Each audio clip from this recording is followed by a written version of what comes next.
Okay, let's start And if rolling. you guys get hungry, let me know. We make you guys some food. Sound speed? Yeah, no worries. Yeah, you can just yell it out. I'll go back and make it. I'll come back out here. I'll cover it in flour. Be like, yo, we're ready. I'm gonna be moving back and forth a little bit. If it's distracting, just let me. No. You No, just you're do good. what you You're tell good. us what to do. We'll do it. So yeah, we don't know any. I don't know any better. We don't know any better, right? Sound So speed as we're we gonna get roll? back and call. Yeah.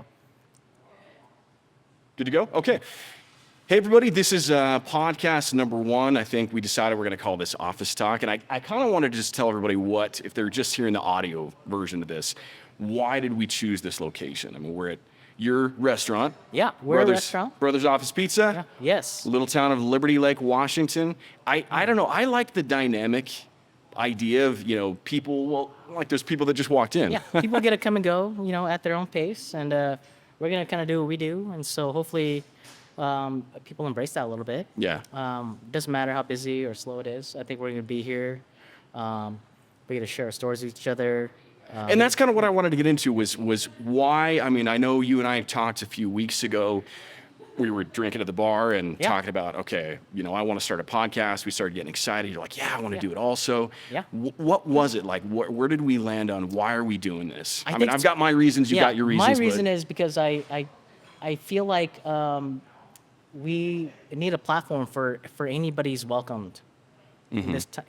So theoretically, I love sharing my stories, and I want to know about your stories, and I want anybody who's walking through the doors or hears this podcast to know that they are more than welcome to come sit down and share a story with us. Well, see, one of the things I liked when you and I were talking was you're really big into helping, like, young kids, young men find leadership. So how did you land on that, or how? Do you know what I mean? Yes. So I think what happens is, over the years, as whether it's business to business, job to job, that I've had in the past in this industry. So my thought is, from my perspective, it's more driven towards people in this industry. You get a lot of young men and women. They're on the in-between. They don't really, you didn't get a credential to come work in a restaurant. You just don't. Right.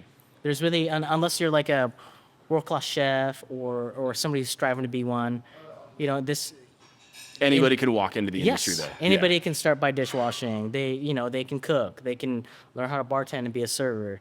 And then not only that, more than that, it's not just about the staff, but it's the fact that you get to meet so many great people in this industry, most customers, as well as all your vendors, people who have experience. Most of your vendors you'll find, whether they're beer or liquor or food salesmen, they've worked in a restaurant. They understand the grind, the hustle, the compassion. It's a tough industry. I mean, my wife used to work at Starbucks. Yeah. And it was, it was grueling. It was like, you're go. I mean, I think I worked at a Chinese restaurant for one day. Yeah. They said, hey, come be a waiter. And I did it. They're like, come back. Yeah, right. I was like, that's okay. I failed. Yeah. You can't understand the pictures. I get it. Like here it's, we, at the end of the day, need to really embrace some of the younger generation that we have now. My thought has always been, as I've gotten older and worked more and more years in this industry, we lead a lot of young men here. So my thought has always been they have to have a place where they can be who they are, versus walking in the door and being whoever you want. And I try to embrace that for them. So do you feel like a lot of young men right now need a lot of direction?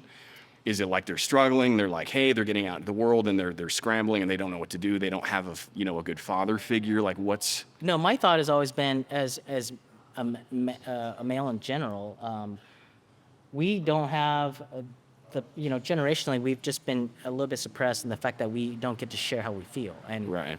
Going forward now, we're at a time where you have a lot of young men. It's not the direction that I'm giving them. It's the fact that I want them to feel like they're in a space where they're comfortable being who they are in their own skin. And so, we don't talk about how the night went the night before. We talk about, hey, how are you doing today mentally? Yeah. I want these guys and the people that are here to feel like they have a platform, that they have a say. I don't step over them. I don't correct them. I never have. You're the opposite of micromanaging, and Yes. that was actually one of the things. I mean, when Rachel and I first really started coming in here, I think it was, I hate to say, but I think it was COVID. Yeah.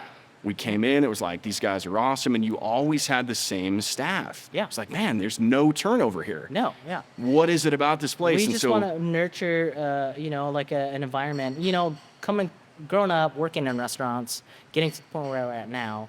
Not that we have a lot of life experience. I do, but which we're going to get into, by the way. yes, Yeah. from what I do have in restaurant industry, and I've always worked in a restaurant my whole life, whether it's a dishwasher or a cook, and we'll get, we'll like you said, we'll get into that down the road. But you just don't have a place where you feel like you can be yourself. Like you have to sit here and be somebody else the minute you walk in the door. You Right. know, and I think part of the draw here is that we're in the neighborhood. We get to know our regulars on a different level. Yeah, but Liberty Lake's a small town. You see a yes. lot of the same faces. Yeah. And yeah. And I want these guys to have every opportunity in life to succeed, and I support them in any, like I want them to pursue their passions and their interest, and I get them for a small window. Right. So whether that's 5 months or 5 years, I'm grateful for that. And Yeah. so in that time, I feel like we get to take advantage of the fact that we get to teach each other how we want to learn, how we want to lead. I don't want to work in a place where I have to work at multiple restaurants just to make ends meet. Right. And I've done that, so, one night you're bartending here, the next night you're serving there or cooking there. Just to survive. Just to Yeah. survive. Speaking of surviving, because Rachel was talking about what you guys were chatting about the other day, just, Yeah. where your grandfather was at. Take the floor. Yeah. How did so you? I came up, my parents were immigrants from Laos. My dad was a child soldier. Palau. See, geographically, I don't even know if I know where that is. So landlocked country, Southeast Asia, right? So, Okay. the Vietnam War was fought kind of like with Laos being kind of like the middle ground, right? Okay. Because you're fighting through the mountains. And so my dad, and the reason why they met was they met each other at a refugee camp once the war was technically conceded. So you have to understand that that was a horrible war for a lot of people. My dad was a child soldier. When the war ended, you have a displacement of a lot of people. And so, whether you choose to go one way or the other, my mom and her family divided up, to escape persecution. They were, fortunate enough to be able to make their way all the way to Thailand into a refugee camp. And that's where my parents met. He was a child soldier. He had So lost, child soldiers, like how young? Yeah, are we probably talking? 13, 14. The pictures Wow. I have, he's sitting here manning like a machine gun post. That's crazy. With soldiers that are like twice his size. He's a tiny man. I'm only Yeah. 5'2" on a good day, so you can only imagine being malnutritioned and being tiny. But when they met there, the thought was always that the only way to have a family was to come here to America, and so they were married in a refugee camp in Thailand, and then tried for multiple years. They lived there for 3 to 5, I want to say 3.5 to 4 years before they were able to get a church organization to sponsor them, a non-denominational Catholic church, and bring them to Seattle, Washington. When they settled there in the early 80s, they had my older brother, myself, and I have 3 siblings. We're all about 11 years apart. Are you the oldest, or where do you lie? I'm the second. My oldest Second, brother is a okay. year and a half older than I am. My younger brother that works with me and does a lot of projects with myself here in town and always has is 4.5 years younger than I am. And then my youngest brother is 10 years or 9.5 years younger than I am. So you see this whole. We were so grateful to be, able to do what I do today. So when did you start? I mean, how long has Brothers Office? So both pizzerias, we have 2 little small neighborhood pizzerias. One's in the South Valley. The other one is here in Liberty Lake. Okay. We are actually right around 11 years old. Okay. And so, we're tiny spaces. And the thought was that you're kind of a little bit off the beaten path in a neighborhood. Yeah. And the reason for that is because we're not actually looking for traffic. What we're looking for is people that want to be part of this place. Yeah. And so, so then you cater your staff to that dynamic. You're the modern. Yeah. you're the modern Cheers. You know, for a lot of younger demographic listening to this that don't know what Cheers is, it's Yeah. where everybody knows your name. It's Yeah. you know. Yeah, we're grateful enough that we've up until COVID, we never really had a phone. So um, people come in here and they actually get to know their neighbor, which and Liberty Lake also in the last 10 years has grown quite a bit. So you have to understand that like when we open the doors here, a lot of people walking through the doors, they don't even know that they're neighbors. You know, or Interesting. yeah. And so when they do get to meet each other, and you get to hear the stories, it's pretty amazing. And so now, you know, fast forward to today, you know, on any given day, you have a handful of people who look forward to being with each other here, who celebrate, you know, birthdays with each other, holidays with each other, and just any time that they have a chance to be together, whether it's on the boat or with a meal or here at the bar, they're here. So that in itself, you know, you have to kind of really understand that we are trying to create a space where nobody's really on their phone. You know, people are here getting to know each other, providing a sense of community for each other, and that's huge. And that helps actually my young staff. You know, they get to see that, you know, not only you're a bartender, but you're part of a family. At the end of the day, you know, you get to know everybody, you get to know their kids, their pets, their significant others, their life story. And so that's kind of what spurred me to want to do this, is because I think we have the opportunity here to meet a lot of great people who've lived a little bit, who have great stories, whether it's in the food service or not, or what led them to Liberty Lake, or into a small growing town, or to Spokane in general, such as myself.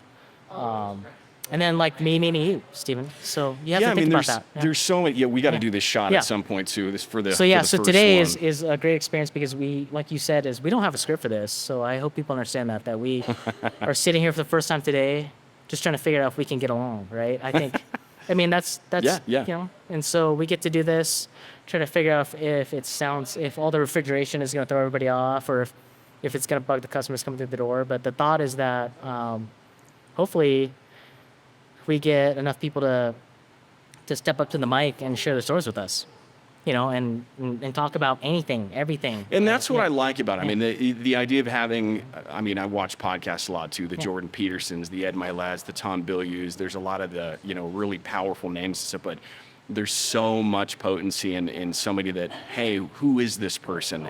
And let's hear their story, because there's so many people that are going to relate to a random John Smith. Yeah. When they hear a story and like, oh wow, I'm going through that same thing. Because I just sometimes people don't like to listen to the big wigs talk about the same thing in a sense. Yeah, I on want to listen to multiple- somebody who's living right now for today, Right, exactly. you know, yeah. who wants to tell us about. Well, let's commemorate. Yeah. Did I use that word right? Yes. Commemorate. So Yeah. my brother was telling me, this was a while ago. He said there's actually a proper way to take a shot. Okay, I'm like, all right. let's do it your way. So, because it always burns when it goes down. Yeah. So he's like, all right, dude, you have to hold your breath, Okay, take the shot, hold your breath for a few more seconds, breathe in, okay. hold your breath for a few more seconds, then breathe out. And that sounds right, well, let's complicated, do but I'm it. like, all right. All right, well, cheers. All right, cheers. Yeah, good to have you.